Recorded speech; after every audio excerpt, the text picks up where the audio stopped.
So as you guys know, I recently announced that I'm basically in the market and looking for a new car. You know, a long-term, take my time and casually look for something to, you know, find that perfect new car, something to match the criteria I'm looking for.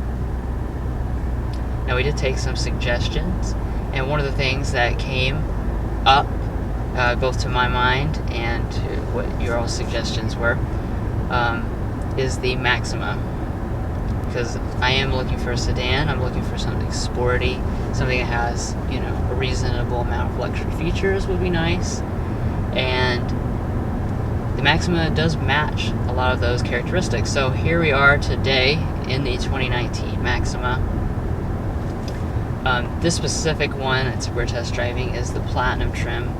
That would not be what I would be looking to get. It's too expensive, but the driving dynamics of the car is the same pretty much on all the trims except for the SR, which is a little bit more hard edge, a little bit sportier. What I would probably be looking for is the SV or the SL,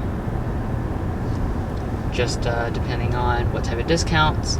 As far as why I'm interested in it, I already kind of addressed a little bit of that stuff, but one of the main reasons is actually that price. The sticker price is reasonable to start with, but for those of you not familiar with the current discounts and stuff of the Maxima, they can be discounted a good amount for sure, especially towards the end of model years and whatnot. So definitely you can get a Maxima for a very appealing number, let's just say.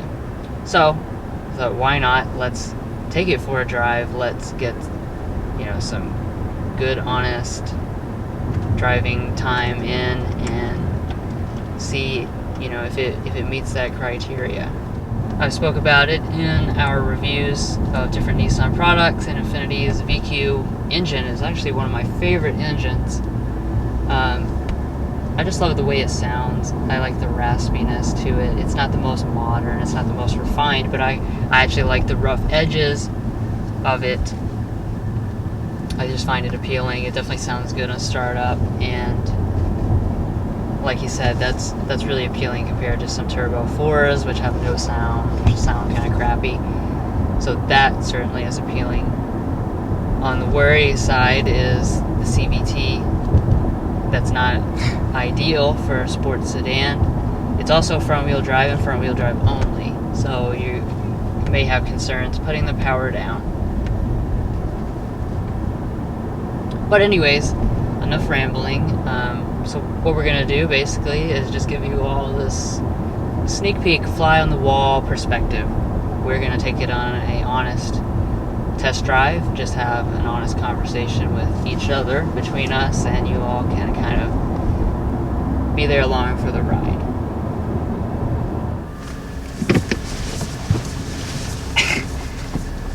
Steering is oddly hard to turn while you're setting low speeds. It's like really gotta crank it.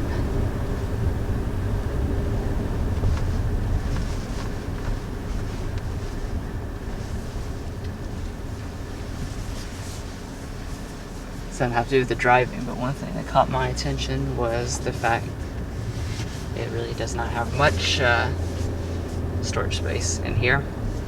I think it's enough place to stick your phone, but not a lot of places to stick stuff. I mean, this is smaller than the Altima in terms of pretty much everything. Maybe not the exterior dimensions, but as far as the interior space is concerned, has less rear leg room, less trunk space. So it doesn't really surprise me, honestly, but you know, it is a nicer place to spend time for sure.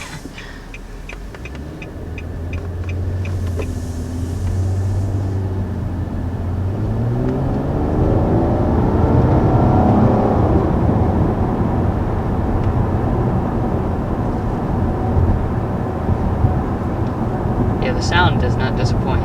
No, I do really exactly like what I was hoping it would sound like, and it does out on the road.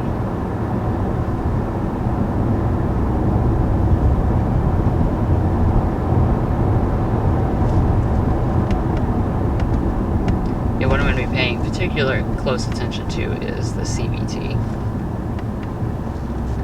Yeah.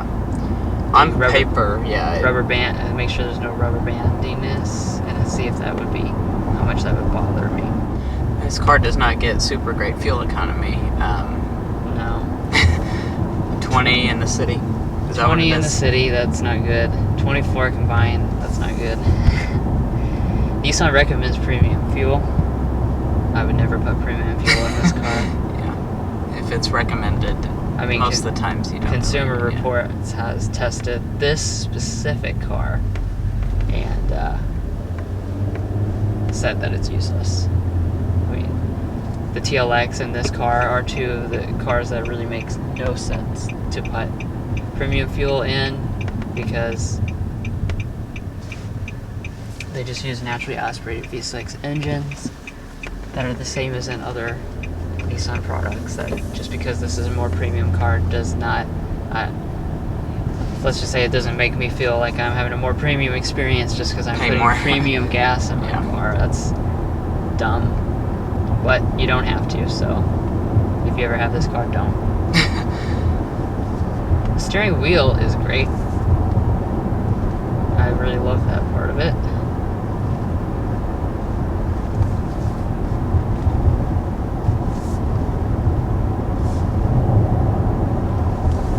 The steering itself is it's fast responding. It's not it's not the most feel. So it's kind of numb. So you lose a little bit of perspective of where the wheels are placed, but it definitely is fast enough. Now sport mode is, I like sport modes. I would use that.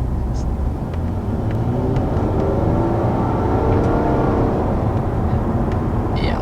Definitely makes things more responsive. Really sharpens this car up. Most cars, I'm impressed. I really am. Like, it makes a really noticeable difference. In a lot of cars, it's just a button you push, put some red trim on the gauges, and feel like you're really sporting it up. But this is, you actually can notice the steering. It has gotten quite a bit heavier, even faster feeling. Obviously, this doesn't have like adaptive dampers or anything, so you're not gonna like get more tight on the suspension or anything, but still, it feels good. And the throttle response is a lot more aggressive. The sound is amplified through the Bose speakers, I think. Yes. Do you like the steering? Yeah, I like it. Like I said, it's not the world's best steering. Mazda, the Mazda 6, the steering on that is probably better. But I also don't think this car has as much torque steer as in that car. They have similar-ish amounts of torque. This is down a little bit, but not a lot. However, this feels like it puts the power down a little bit more, don't you think? Or maybe the last time I drove it, it was a little bit wet, and that does play a factor, of course. Duh. There's a moderate amount of body roll in the Platinum,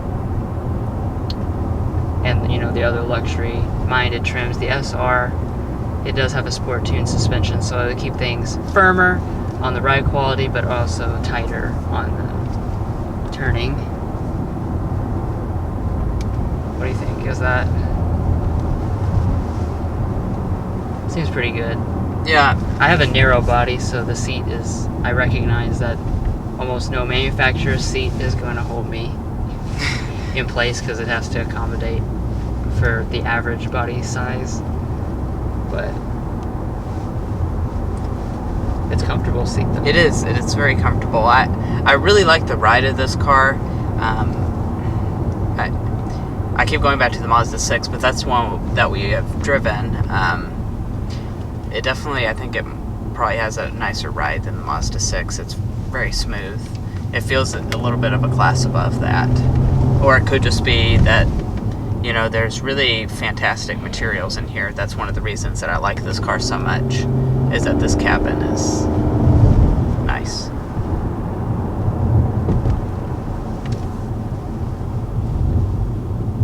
But that CVT, that is the biggest issue with this car, so.